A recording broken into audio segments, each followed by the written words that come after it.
మాకు బాగా టీడీపీ బాగా అదే మాకు ఏది బతకాలి ఏది అందులో ఏది ఒక్క పథకం పనులు ఉన్నట్ల మాకు అనవసరం మాకు కాదు బాబా, ఇప్పుడు ఆయన అన్నమాట ప్రకారం అన్ని ఒక్కొక్కటిగా చేసుకుంటూ వస్తున్నాడు కదా, మరి ఎవరికి ఇచ్చాడు మాకేం అందులో మేము పల్లెకితే పని చేసుకోవాలి.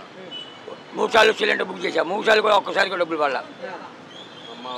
అమ్మ ఒడి లేదు లేదు. కాదు బాబా, ఇప్పుడు అమ్మఒడి ఎంతమంది ఉంటే అంతమందికి ఇస్తానని చెప్పాడు కదా. అది మాట లేదు, పింఛన్ కూడా రాలేదు నాకు ఇప్పుడు వయసు అంతా 58. పింఛన్ అయినా పింఛన్ కూడా పెట్టుకోవట్లా.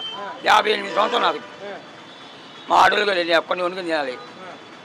అంటే వెనకబడ్డ కులాల వాళ్ళకి బీసీలకి 50 సంవత్సరాలకే పెన్షన్ అన్నాడు కదా ఈయన. ఏది ఇలా అసలు రాసే రైతులు అంటున్నాను. నేను సత్యాలం పోయి తిరిగి కాళ్ళు పోయినాయి, రైతులే అన్నారు.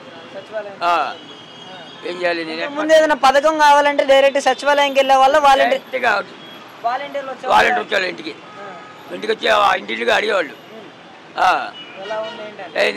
అడిగేవాళ్ళు వాలంటీర్. ఇప్పుడు సత్యాలం పోయి తిరిగి మా కాళ్ళు పోతున్నాయి.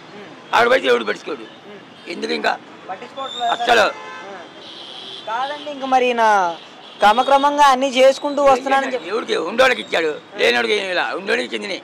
రాజధాని కడుతున్నాడు కదండి, ఎందుకు దెబ్బలేమో చూడు అడిలా పెరిగింది అక్కడ. ఎవడే రాజధాని అంట, ఎందుకు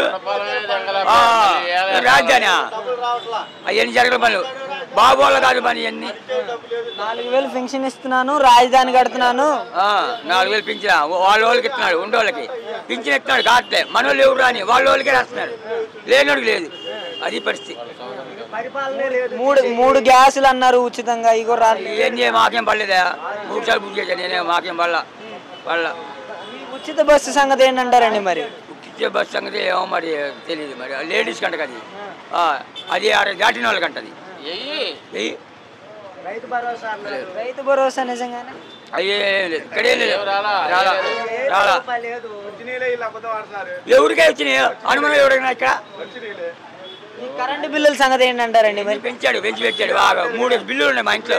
ఇప్పుడు కట్లా గోపిలాగా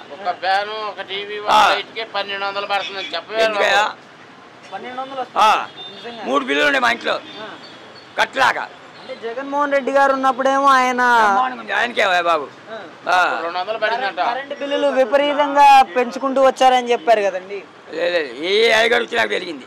ఏంటంటారు మరి గతంలో ఉన్న వైఎస్ జగన్ గారికి ఇప్పుడున్న చంద్రబాబు గారికి తేడా ఏంటి? చాలా తేడా అండి. ఆయన అంటే పేదవాళ్ళకి చూశాడు బాగా.